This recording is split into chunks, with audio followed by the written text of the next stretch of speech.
Gokulam jeweller diamonds కి 5,000 offer, electric bike గెలుపొందే గొప్ప అవకాశం.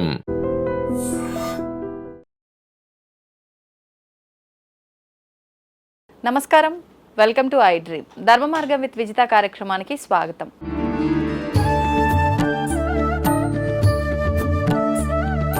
ప్రస్తుతం మనతో పాటు ఉన్నారు ప్రముఖ ఆధ్యాత్మికవేత్త, హనుమత్ మరియు శ్రీ విద్యా ఉపాసకులు బ్రహ్మశ్రీ డాక్టర్ శిస్లా జయశంకర్ గారు. ఇప్పుడు గురువుగారితో మాట్లాడి మరిన్ని విషయాలు తెలుసుకుందాం. నమస్కారం గురువుగారు. ఐష్మతి భవ. గురుగారు, సాధారణంగా ప్రతి ఒక్కరికి కావాల్సింది ఐశ్వర్యము, మంచిగా జాబ్లో నిలకడ ఉండి ఆ చేస్తున్న జాబ్లో సాటిస్ఫాక్షన్ ఉండాలి, అదేవిధంగా శాలరీ ఉండాలి, అన్ని సౌకర్యంగా ఉండాలి. కొంతమంది ఏళ్ల తరబడి ఉద్యోగం చేస్తూనే ఉంటారు, అలాగే ఉద్యోగాలు మారుతూ ఉంటారు, తగిన శాలరీ ఉండదు, హార్డ్ వర్క్ ఉంటుంది, గుర్తింపు ఉండదు, ఎంత పనిచేసినా కూడా సంపద కూడా తగినంత రాదు, వచ్చింది నిలవదు, ఇలా రకరకాలుగా ఇబ్బంది పడుతూ ఉంటారు. అంటే మొత్తానికి ఏదేమైనా ఐశ్వర్యం అనేది ఉండట్లేదు, రావట్లేదు, ఇవన్నీ ఇబ్బందులు. అవన్నీ లేకుండా ఏదైనా చిన్న పరిహారం కానీ మంత్రం కానీ చేసుకుంటే ఈ పరిష్కారం అనేది దొరుకుతుందా ఈ సమస్యకి? చాలా చిన్న విషయాన్ని అలవర్చుకుంటే వాళ్ళు ఐశ్వర్యవంతులు అవుతారు. ఐశ్వర్యం ఈశ్వరాదిచ్చేత్ అంటారు. ఐశ్వర్యం ఈశ్వరాదిచ్చేత్. ఈశ్వరుడు తలుచుకుంటేనే మనం ఐశ్వర్యవంతులం అవుతాం. సో జీవితంలో చాలామంది బాధపడుతూ ఉంటారు, జీవితంలో ఎదుగు బొదుగు లేకుండా ఉంది, ఈ వ్యాపారం చేసాము, ఆ వ్యాపారంకి వెళ్ళాము, మళ్ళీ అది మార్చాము, ఈ ఉద్యోగం చేసాము, ఆ ఉద్యోగం చేసాము, ఎన్ని ప్రయత్నాలు చేసినా మా కుటుంబం ఒక ఉన్నత స్థానంలోకి రావట్లేదు, ఐశ్వర్యం ఎప్పటికప్పుడు వచ్చినట్టుగా ఏదో ఆ నెలకి సరిపోతుంది తప్ప మేము ఏదన్నా కొంత సంపద సృష్టించుకుందాం అంటే అవ్వట్లేదు అంటే ఈశ్వర అనుగ్రహం లోపించింది అని అనుకోవాలి. మనకు కావాల్సింది, ఆ మనుషులు మనం అలవర్చుకోవాల్సింది ఏంటంటే ఈశ్వర కృప కావాలి, ఈశ్వరుడి యందు భక్తి కావాలి. కానీ గురువుగారు, ప్రతి ఒక్కరూ ఐశ్వర్య ప్రాప్తి అంటే లక్ష్మీ అమ్మవారిని ఆరాధిస్తుంటారు కదా, కానీ చేయాల్సింది ఈశ్వరుడి ఆరాధన. ఈశ్వరులాద ఐశ్వర్యం ఈశ్వరాదిచ్చేత్. లక్ష్మీ అమ్మవారికి ఈశ్వరుడికి తేడా లేదు. ఓకే, మీకు ఇక్కడ అంటే మన ఆధ్యాత్మికంగా మనం తెలుసుకోవాల్సిన విషయం ఏంటంటే విష్ణుమూర్తికి ఆడవేషం వేస్తే అమ్మవారు, లక్ష్మీదేవికి మగవేషం వేస్తే శివుడు. ఓకే. సో పరమేశ్వరుడు విష్ణుమూర్తి పక్కన లక్ష్మీదేవి అంశతో ఉంటాడు, శివుడు పక్కన ఉన్న అమ్మవారు విష్ణుమూర్తి అంశ. అంటే వీరు ఎక్కడున్నా అభేదం ఉంటారు, భేదం లేదు. పార్వతీ పరమేశ్వరులకు అభేదం, లక్ష్మీనారాయణులకు అభేదం, శివకేశవులకు అభేదం, కానీ భక్తులకి మాత్రం భేదాభిప్రాయాలు ఉంటాయి. సో కావాల్సింది ఏంటంటే ఎవరైనా సరే ఐశ్వర్యాన్ని పొందాలి, మీ జీవితంలో అభివృద్ధి సాధించాలి అంటే ఖచ్చితంగా మీరు పెంపొందించుకోవాల్సింది శివభక్తి. అంటే శివభక్తి లేని వాళ్ళ దగ్గర ఐశ్వర్యం లేదా అంటే వాళ్ళు గత జన్మలో చేసుకున్న పుణ్యకర్మల ఆధారంగా ఈ జన్మలో ఐశ్వర్యం పరమేశ్వరుడు ఇచ్చి ఉండొచ్చు. పరమేశ్వరుడు నా భక్తుడైతేనే ఐశ్వర్యాన్ని ఇస్తానని అన్నాడు కదా. ఎవరికైనా సరే వాళ్ళ కర్మలను బట్టి వాళ్ళకి ఇస్తాడు. వాళ్ళు గత జన్మలో చేసుకున్న కర్మలను బట్టి ఇచ్చి ఉండొచ్చు. కానీ ఈ జన్మలో మనం కావాలనే తాపత్రయం మనకైతే ఎప్పుడైతే ఉందో, లేదు కానీ కావాలనే తాపత్రయం ఉందో, అది కేవలం ఈశ్వరుడి యందు భక్తితోనే, శివభక్తితోనే సాధ్యపడుతుంది. జనరల్గా పెద్దవాళ్ళు పూర్వకాలంలో మునులు, ఋషులు కానీ లేదా బాగా చదువుకున్న వాళ్ళు కానీ, ఉపాసకులు కానీ జనరల్గా ఏదన్నా వాళ్ళ కోపం వస్తే శపిస్తారు కదా. శాపాల్లోకి అత్యధికమైన పెద్ద శాపం ఏంటి తెలుసా? నీ ఇంట శివభక్తి లేకుండా ఉండుగాక అనేది చాలా పెద్ద శాపం అన్నమాట. ఏ ఇంట్లో ఈశ్వరారాధన, ఏ ఇంట్లో శివభక్తి, ఏ మనిషి దగ్గర శివభక్తి లేదో వాడంత పాపాత్ముడు ఇంకోళ్ళు లేడు అని అర్థం. నీకు శివభక్తి కలుగకుండుగాక, నీకున్న శివభక్తి పోగాక అని ఎవరైతే శపిస్తారో అది చాలా పెద్ద శాపం అన్నమాట. ఇంకా ఏదన్నా కూడా అది పరమేశ్వరుడు అనుగ్రహం కింద తీసుకొని అవి పనిచేయవు, కానీ ఇది పెద్ద శాపం అవుతుంది. మనకి కనుక ఐశ్వర్యం కావాలి, ఐశ్వర్యవంతులు అవ్వాలంటే పెంపొందించుకోవాల్సిన అంశం ఏంటంటే ఈశ్వరుడి యందు భక్తి, ఈశ్వరుడి యందు ప్రేమ, ఈశ్వరుడి యందు అపారమైన నమ్మకం, ఆయన పాదాలను ఆశ్రయించటం. ఇది చేయడం ద్వారా అద్భుతంగా ఐశ్వర్యవంతులు అవుతారు. ఓకే. సూన్ ఆర్ లేటర్ ఎప్పటికైనా సరే ఆయన అనుగ్రహాన్ని పొందాల్సిందే. మనం పురాణాలు చదువుకున్నాం కదా, అవును ఏ రాక్షసులకు ఏ వరం ఇవ్వాలన్నా ఆయన బోళాశంకరుడు. అవును. వాడి అర్హత కూడా చూడకుండా ఇచ్చేస్తాడు. ఆయన ప్రసన్నం అయితే సరే పోరా ఇచ్చేస్తాడు. అంతటి మనసున్న భగవంతుడు ఆయన. అవును. మానవులనైతే మనం ఇంప్రెస్ చేయాల్సి ఉంటుంది, కానీ భగవంతుడు ఆయన బోళాశంకరుడు. భక్తి అనే పుష్పాన్ని ఆయన పాదాల దగ్గర సమర్పిస్తే పరవశించిపోతాడు ఆయన. సో ఐశ్వర్యం పొందాలంటే ఈశ్వర భక్తిని పెంపొందించుకోవాలి. ఓకే. దీంట్లో కూడా క్రమం తప్పకుండా ఎవరైతే మాకు భక్తి ఉందండి కానీ ఏం చేయాలో తెలియట్లేదు, మేము శివాలయానికి వెళ్తున్నాం, ప్రదక్షిణాలు చేస్తున్నాం, దండం పెట్టుకుంటున్నాం, అప్పుడప్పుడు అభిషేకాలు చేసుకుంటూ ఉంటాం ఇలా అంటారు.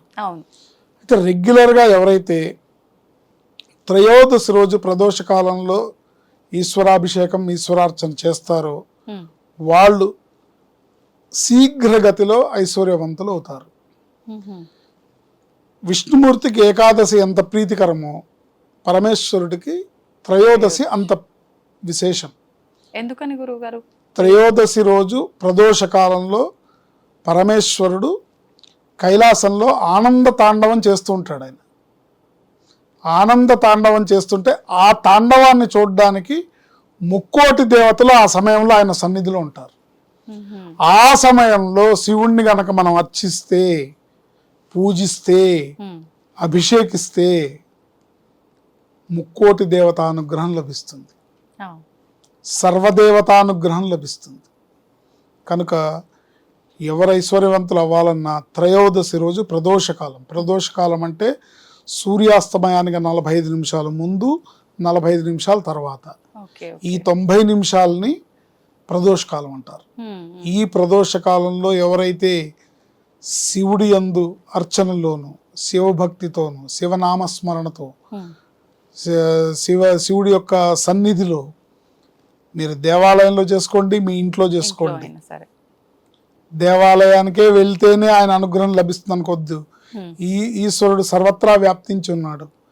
మనకు కావాల్సింది చిత్తశుద్ధితో కూడుకున్న భక్తి, త్రికరణ శుద్ధితో కూడుకున్న మనసా వాచా కర్మణ, త్రికరణ శుద్ధితో కూడుకున్న భక్తి. ఈ భక్తి మనకు ఉండి త్రయోదశి రోజు ప్రదోష కాలంలో పరమేశ్వరుణ్ణి మీకు తోచిన విధంగా, మీకు వచ్చిన విధంగా, అంటే డబ్బులు ఖర్చు పెట్టి అభిషేకాలు చేసి బ్రహ్మాండంగా లీటర్లు పాలు పోయమనో లేకపోతే పంచామృతాలు పోయమనో ఆయన అడగట్లేదు. చెంబు నీళ్లు పోస్తే పరవశించిపోయే భోళాశంకరుడు ఆయన. అలా అని నీ దగ్గర ఉన్నా కూడా నువ్వు చెంబు నీళ్లే పోసి నువ్వు సంతోషించి స్వామి అంటే కకృతి చూపిస్తే మనం ఎంత ఇస్తే అంతే వస్తుంది. అదే స్తోమత ఎంత ఉందో ఆ రకంగా మనం లోభత్వం చూపించకుండా మన దగ్గర ఉన్నదాన్ని, మన శక్తి కొలది త్రయోదశి రోజు ప్రదోష కాలంలో సాయంత్రం పూట సుమారుగా 4:45 5 గంటల నుంచి లేదా 5:05 నుంచి 7:30 లోపు శివుడికి అభిషేకము, పూజ, అర్చన తగు విధంగా చేసుకొని, ఇంకా మీకు బయట వేరే బ్రాహ్మణ్ణి పెట్టుకొని అభిషేకం చేయించుకోలేను, నేను సొంతంగా చేసుకోవాలనుకుంటున్నానంటే కనుక చక్కటి మంత్రం కూడా చెప్తాను ఐశ్వర్య ప్రాప్తికి. శ్రీం నమశివాయ, నమశివాయ సాంబాయ శాంతాయ పరమాత్మనే, శ్రీం నమశివాయ. ఈ మంత్రంతోని ఈ గంటన్నర సమయం కూడా మీరు ఈశ్వరుణ్ణి అభిషేకము, పూజ, అర్చన చేసుకొని ఆయన భక్తి పారవశ్యంలో మీరు మునిగి తేలితే అతి శీఘ్రగతిన ఐశ్వర్యవంతులు అవుతారని చెప్పడంలో ఎటువంటి సందేహం లేదు. ఈ త్రయోదశి నెలలో 2 సార్లు వస్తుంది. శుద్ధ త్రయోదశి, బహుళ త్రయోదశి. పౌర్ణమికి ముందు వచ్చే త్రయోదశి, అమావాస్య ముందు వచ్చే త్రయోదశి, 2 విశేషమే.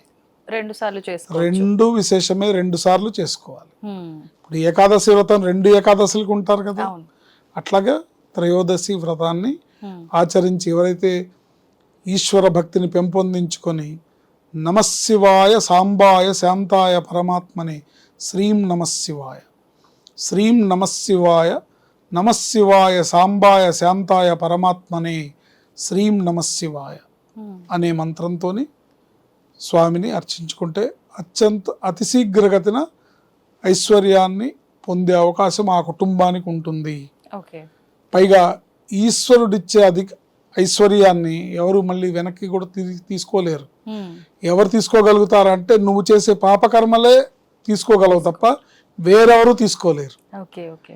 నువ్వు పాపం చేసి ఆ పాపకర్మల వల్ల పోవాల్సిందే తప్ప ఆ పరమేశ్వర భక్తిని అలా కాపాడుకుంటూ ముందుకెళ్తే మీ వంశం మొత్తం తరిస్తుంది, వంశం మొత్తం ఐశ్వర్యవంతులు అవుతారు. తరతరాలు, రాబోయే తరాలు, భవిష్యత్ తరాలు అందరూ కూడా ఐశ్వర్యవంతులు అవుతారు. గురుగారు, మీరు చెప్పినట్టుగా ఈ త్రయోదశులు నెలలో వచ్చే 2 ఈ మార్గం ఆచరిస్తూ నార్మల్గా కూడా ఈ మంత్రాన్ని చేసుకోవచ్చా మిగతా రోజుల్లో కూడా? ప్రతిరోజు చేసుకోవచ్చు, శుభ్రంగా చేసుకోవచ్చు, బ్రహ్మాండంగా చేసుకోవచ్చు, సర్వకాల సర్వావస్థల యందు చేసుకోవచ్చు. పరమేశ్వరుడికి ఆయన భక్తికి అడ్డు అదుపు ఏం లేదు, దీనికి ఏం రిస్ట్రిక్షన్స్ లేవు. మరి ఇది కావాల్సింది త్రికరణ శుద్ధిగా భక్తి. ఇప్పుడు మిగతా రోజుల్లో ఆ రోజులు అంటే అభిషేకం చేస్తూ అన్నారు, ఓకే. మిగతా రోజుల్లో మరి అక్కడ అభిషేకం చేస్తూ కూర్చోలేము, ఆలయానికి వెళ్ళలేము అంటే ఉన్న చోటే ఎక్కడైనా ఉన్న చోటే కూర్చొని కంఫర్టబుల్ గా చేసుకోవచ్చు. ఓకే. మీరు చేసుకోగలిగినంత సేపు చేసుకొని ఆ తర్వాత మానసికంగా నిరంతరం చేసుకోవచ్చు. ఇక్కడ మంత్రానికి యొక్క అంటే దేహానికి శుచి శుభ్రత కానీ ఆత్మకి శుచి శుభ్రత అనేది ఎప్పుడు ఆత్మ పరిశుద్ధమైనది. కనుక మానసికంగా అంటే నోట్తో అనకూడదు కానీ మనసులో ఆ మంత్రాన్ని నిరంతరం చదువుకోవచ్చు. నిరంతరం ఈశ్వరానుగ్రహం కలుగుతుంది. ఈశ్వర కృపతో మీ కుటుంబం ఐశ్వర్యవంతం అవుతుంది. నిజంగా ప్రస్తుత కాలంలో ప్రతి ఒక్కరు ఫేస్ చేస్తున్న సమస్య ఇది. మేము అన్ని రకాలుగా పూజలు చేస్తున్నాము, అన్ని రకాలుగా హోమాలు చేస్తున్నాము, అన్నీ చేస్తున్నాము, కష్టపడుతున్నాము, అయినా కూడా సంపాదన అనేది లేదు, ఉన్నా సరిపోవట్లేదు, సేవ్ చేసుకోలేకపోతున్నాం. నిజంగా అటువంటి వారందరికీ ఒక మంచి అవకాశం అనేది చెప్పాలి మీరు చెప్పిన ఈ రెమెడీ. ధన్యవాదాలు గురుగారు. ఆయుష్మతి. తవ్వుతూనే శివలింగం సరే దాన్ని అట్లా కప్పేసేయండి, చూపించదండి. మూర్తి పూజ కాదు, సాక్షాత్ బ్రజేంద్ర నందన భగవాన్ ఉన్నారు మూర్తిలో. ఏమీ ఆశించకుండా ఆరాధించే వాళ్ళు కూడా ఉన్నారా ప్రభుజీ? నిజమైన భక్తి అంటే మనకు తెలియదు కాబట్టి